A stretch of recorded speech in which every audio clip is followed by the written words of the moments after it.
السلام علیکم ورحمۃ اللہ وبرکاتہ۔ سعاد آن لائن اکیڈمی کے زیر اہتمام فہم قربانی کورس سبق نمبر 26 میں خوش آمدید۔ قربانی میں ایصال ثواب کی نیت سے متعلق احکام۔ مسئلہ: کسی دوسرے مسلمان کے ایصال ثواب کے لیے قربانی کرنا یا اپنی قربانی کا ثواب دوسرے مسلمان تک پہنچانا درست ہے، چاہے وہ زندہ ہو یا فوت شدہ۔ واضح رہے، ایصال ثواب کی غرض سے کی جانے والی قربانی در حقیقت اسی قربانی کرنے والے ہی کی نفلی قربانی ہوتی ہے جس کا ثواب وہ دوسروں تک پہنچاتا ہے، البتہ اس کے ثواب میں بھی کوئی کمی نہیں آتی۔ مسئلہ: واضح رہے، اپنی نفلی یا واجب قربانی کا ایصال ثواب کرنا درست ہے، البتہ بعض اہل علم کے نزدیک واجب قربانی کا ایصال ثواب درست نہیں۔ اس لیے اگر وسعت ہو تو احتیاط کا تقاضا یہی ہے، اپنے واجب قربانی کے علاوہ نفلی قربانی کر کے اس کا ایصال ثواب کیا جائے۔ لیکن اگر الگ سے نفلی قربانی کی وسعت نہ ہو تو بعض دیگر اہل علم کے قول کے مطابق اپنی واجب قربانی کے ایصال ثواب کی بھی گنجائش ہے۔ اس کی دوسری صورت یہ ہے کہ اپنی واجب قربانی کرنے کے بعد اس کے گوشت کو ایصال ثواب کی نیت سے صدقہ کر دیا جائے، اس طرح بھی دوسرے مسلمانوں کو ثواب پہنچایا جا سکتا ہے۔ مسئلہ: جس طرح کسی ایک مسلمان شخص کو قربانی کا ثواب پہنچانا درست ہے،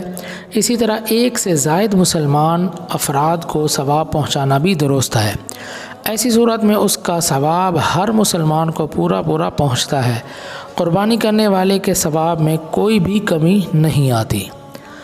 فائدہ: ایک امتی کے لیے بڑی سعادت اور خوش نصیبی کی بات ہے کہ وہ اپنے آقا سرکار دو عالم حبیب خدا صلی اللہ علیہ وسلم کی طرف سے، یعنی ان کے ایصال ثواب کے لیے بھی قربانی کا اہتمام کرے۔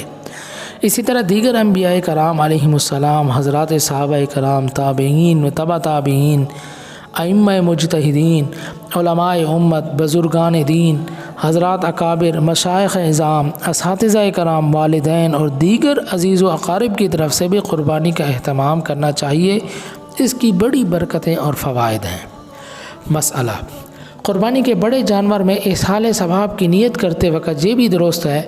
کہ اس میں بعض حصے واجب قربانی کی ہوں اور بعض حصے نفلی قربانی کے طور پر ایصال ثواب کی نیت سے رکھے جائیں۔ مسئلہ: قربانی کے ایک چھوٹے جانور میں ایک سے زائد افراد شریک ہو کر ایصال ثواب کی نیت کریں تو یہ جائز نہیں۔ اسی طرح یہ بھی جائز نہیں ہے کہ قربانی کے بڑے جانور کے ایک حصے میں متعدد افراد ایصال ثواب کی نیت سے شریک ہوں۔ اس کی ایک وضاحت طلب صورت یہ ہے: اگر بڑے جانور میں 7 سے کم افراد قربانی کی نیت سے شریک ہوں اور کسی بھی شریک کا حصہ 7ویں حصے سے کم نہ ہو تو باقی ماندہ 7ویں حصے میں سب یا بعض شرکاء کا ایصال ثواب کی نیت سے شریک ہونا متعدد اہل علم کے نزدیک جائز نہیں، اس لیے اس سے پرہیز کرنا چاہیے۔ جیسے ایک بڑے جانور میں قربانی کی نیت سے 6 افراد اس طرح شریک ہوں کہ ہر ایک نے اپنے لیے ایک مکمل حصہ رکھا، پھر 7ویں حصے میں سب نے مل کر مشترکہ طور پر ایصال ثواب کی نیت سے ان کی اصل قربانی تو درست ہوگی، لیکن یہ 7ویں حصے میں ایصال ثواب کی مشترکہ نیت احتیاط کے خلاف ہے، کیونکہ جب 7ویں حصے میں سب یا بعض افراد شریک ہوں گے تو ہر ایک کا حصہ کسر میں آئے گا، اور یہ کسر حصہ بھی مستقل طور پر ہے، ہر شریک نے صرف اسی کسر حصے میں ایصال ثواب کی نیت کر رکھی ہے۔ کسر حصے کی قربانی مستقل طور پر مشروع نہیں ہے، البتہ یہ کسی پورے حصے کے تابع بن سکتا ہے، لیکن یہاں تابع اس لیے نہیں کہ ایصال ثواب کی نیت سے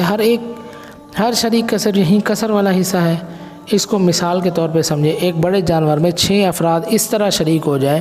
4 افراد کا ایک حصہ قربانی کا ہو اور باقی 2 افراد کا ایک حصہ ایصال ثواب کا ہو، اور باقی ماندہ 7واں حصے میں یہی 2 افراد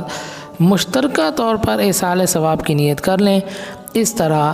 ان دونوں کے 1.5 حصے ایصال ثواب کے ہو جائیں تو یہ جائز ہے، کیونکہ ان دونوں کا یہ آدھا حصہ در حقیقت ان کے ایک مکمل حصے کے تابع ہے، جو کہ جائز ہے۔ اور جب ایصال ثواب کی نیت سے کثر حصے کی قربانی مستقل طور پر مشروع نہیں ہے تو اس میں ایصال ثواب کی نیت کرنا متعدد اہل علم کے نزدیک درست نہیں، کیونکہ ایصال ثواب کے لیے مستقل قربت میں مبنی حصہ ہونا چاہیے۔ اس لیے اس کا حل یہ ہے کہ اس حصے میں کوئی ایک شریک ہی ایصال ثواب کی نیت کرے۔ جس بڑے جانور میں 7 افراد قربانی کی نیت سے شریک ہوں، اس جانور کے 7ویں حصے میں ایک سے زائد افراد مل کر ایصال ثواب کی نیت کریں تو یہ جائز نہیں، کیونکہ اس صورت میں باقی 6 حصوں میں 7 افراد شریک ہوں گے، جس کی وجہ سے شریک ہونے والے افراد میں سے ہر ایک کا حصہ 7ویں حصے سے کم ہو جاتا ہے، جو کہ جائز نہیں ہے۔ السلام علیکم ورحمۃ اللہ وبرکاتہ۔